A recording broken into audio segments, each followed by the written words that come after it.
fingers na siya because pressing it lightly will add pressure. Okay? Ang goal mo ko dato is piito na to ang iyahang blood vessels na mo'y nagisi or nakat na siya, which causes bleeding na siya. So that's the reason why we have to cover this one and press it lightly na siya.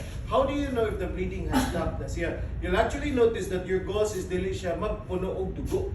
But if ever the first gauze is full of blood na siya, meaning wala pa na to makontrol ang bleeding. The bleeding is still continuing na siya. So you have to get another gauze na pa na siya. Add another gauze na siya, sorry. No, ako na yung makita. Ito pala ko. Tag-2, tag-3.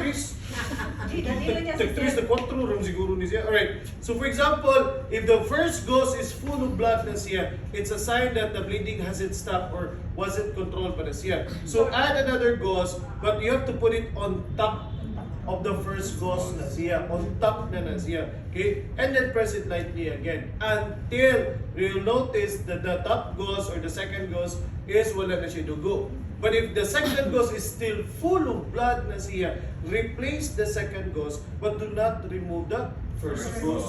Yeah. Because the first gauze is acting like kanang siya gid mismo nag pressure or siya gid nagtabon gid na siya ba. Because if you are going to remove the first gauze, useless imong buhat.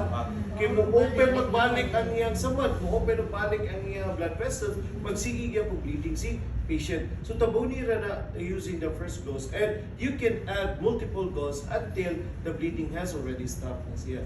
Gets ninyo? Yes. So that's how you properly control the bleeding na siya. Once the bleeding has controlled, then you can start to add tape on it, plasters or any types of hypoallergenic tapes na siya that you can add on the patients na siya. Once you have controlled the bleeding. And after that one, you can then add bandages na siya. Now, as we discuss, wag mo na ako discuss. There are different types of bandages na siya. We have gauze bandage, we have elastic bandage, and we have triangular bandage here. This is one example of a gauze bandage here. When you are working in a hospital, especially for bleeding patients na siya, mo niya mong ginagamit to help support, ha?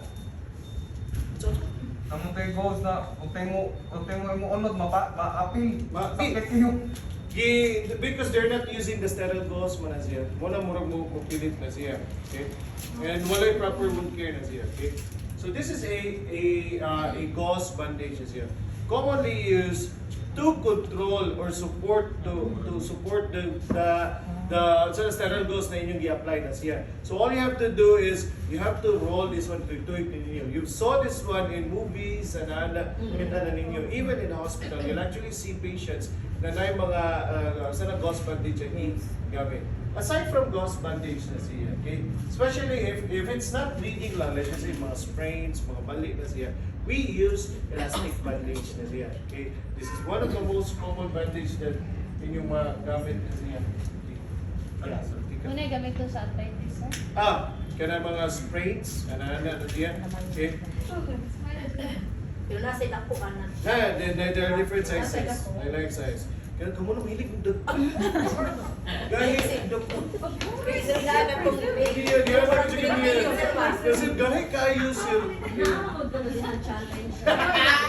Alright, now, for the elastic gauze, there are different types of elastic gauze. A gauze na strap, na siya kana velcro, o na siya pin. Very common ang pin. But nowadays, kanang ginausap na nila na dili ang pin ang ilang gamiton. Kato na kuan, kanang sana, Pilit-pilit. sa takong gingon ganit, velcro na siya, kanang mo pilit lang na siya. Oh, kaya magud siya kay sana dili kibaw ang mga tao mo apply niya. Sometimes when you insert this one directly to the skin, matusok na siya. There's a proper technique actually. Okay? Now, if you are using elastic bandage na siya, this is where the problem occurs. Every time you apply this one towards yourself, for example, ganun na feeling ko nung na sprain mo, feel mo nun, sakit din yung wrist. Every time you apply this, magnam gina yung kamot. Hindi mo siya kalimit. Di. Every time. Okay? Every time. Bantayin na ninyo, basta kamoy mag-ghost or kamoy mag-ghost sa inyong mga pares or mga kailan ninyo. Magnam gina siya.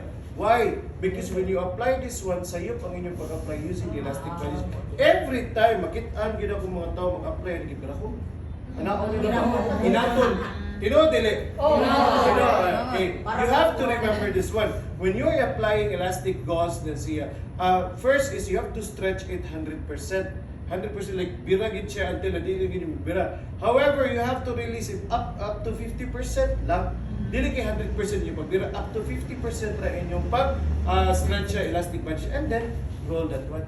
Okay. Ayaw ka nang inaton, kisakit mo gini sa mga tao. Anaon ay, which is actually true. Mo ginagawa mo tayo, inaton, i-wrap na yun. Mo na mag-numb because blood can no longer flow. Kaya grabe kay kakahuot nag-apply o elastic bandage.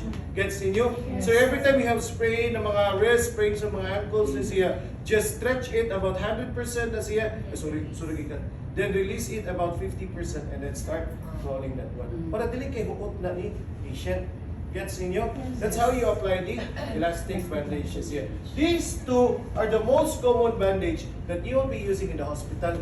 Okay? But if you are outside the hospital, you can still use this one, or you can use the triangular bandage. What's good about triangular bandage? Advantage mo ko na niya, dagdag siya pwede mabuhat. Okay? Any problems in your